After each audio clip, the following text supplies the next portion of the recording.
everyone, Satorn here, giving another quick Vicky 3 tutorial on the basics of trade. This is mostly for beginners, but there's going to be some tips in here you may not know as an experienced player. I'm going to have another video regarding tariffs, trade revenue, and trade levels. That's a much deeper topic. We'll talk about that later, but let's get into it. First things first is you need to control your own market. Right now we're Norway. We're going to click our market button. You can see we're part of the Swedish market. And what this means is under our trade routes, we can't do anything. We have no control. We can't create new trade routes. We can't use our convoys. We can't change our policies. Can't do anything. The first thing is make sure you stay under your own market.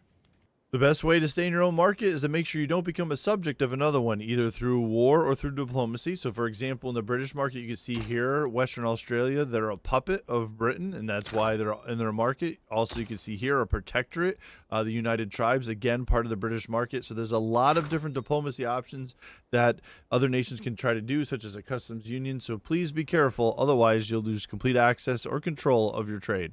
How do we trade with other nations, and who should we trade with? Well, for example, in this Moroccan market, I need wood. So I'll click on here. You can hover over the significant producers of wood, and I can see Russia is number 2 and the one that's the closest to us. So I want to be able to import wood from Russia. But the Russian market is not a part of the list. You can only trade with other nations or countries that are a part of your declared interest or strategic areas. So what we need to do is hit the diplomatic lens, declare interest, make sure we click on Russia. And then after some time passes, it should open up the market. The Russian interest is now activated. If we go back to our market, we check out wood, we should be able to say new import route. And now you can see the Russian market is available and it's going to be productive. For beginner players, to keep it simple, you want trade routes that are in the green. That means the money is going to be flowing down to your trade centers. I'll get into more detail in my next video on this, but pretty much as a golden rule, try to have as many green trade routes as possible. If you have a few that are in a red and it's really a resource that you need, that's okay. Just remember, when you're importing a good or exporting a good, it is going to impact your market balance as well as your prices. By default, trade routes cost 20 bureaucracy. You can hover over it and you can see each of your trade routes and how much they're costing you. You can also check on technology, and this is one that's good to get early, is stock exchange. You get a minus 25% trade route bureaucracy cost. In general, another cost of trade routes is usually convoys, unless it's a land route, and you can see here between the Moroccan and Algerian market, it is actually 0. Looking at our wood trade route, we can hover over the convoy total, which is 7 that we're going to need, and the reasons why. The goods convoy multiplier is 0.25 for wood, so that changes depending on the product, and we're also crossing 6 sea nodes. Our artillery trade route with Britain costs us 12 convoys. If we hover over this, we can see why. Even though we're only going over 3 sea nodes, our goods convoy multiplier is 1.5 because artillery is so much heavier. As the game goes by, you're going to need more and more convoys. Technology will help out with that. Underneath military, your paddle steamer will give you plus 10% more convoys. And as you also unlock ironclad farther down the tree, you'll see that you'll unlock steamships, and this is going to give you even more convoys. Ports is where you're going to be creating your convoys. You have a bunch of different production methods. In the beginning, it could just be people, and you'll get plus 20 convoys. Later on, you're going to start using clippers. You get plus 400. Industrial port, this is where the steamers start to come in. And later on, coal and oil. A great way to get free convoys, and you can see this in the British nation. You hover over here, all the contributions you can get from your custom unions, your protectorates, your dominions, your puppets. You get a huge amount. And this is why they have over 12,000 convoys available right now.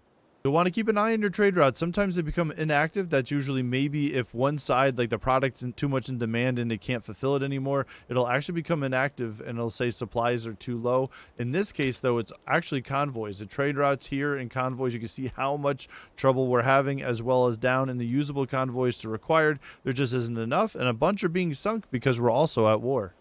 Underneath your laws and trade policy is another way to control your trade. Isolationism will make it so you can't have trade routes at all. Free trade opens everything up and makes everything really cheap, so your bureaucracy cost goes down 50%, and your trade volume also increases by 50%. Protectionism increases all the tariffs a little bit across the board, spreads them out a little bit differently than mercantilism.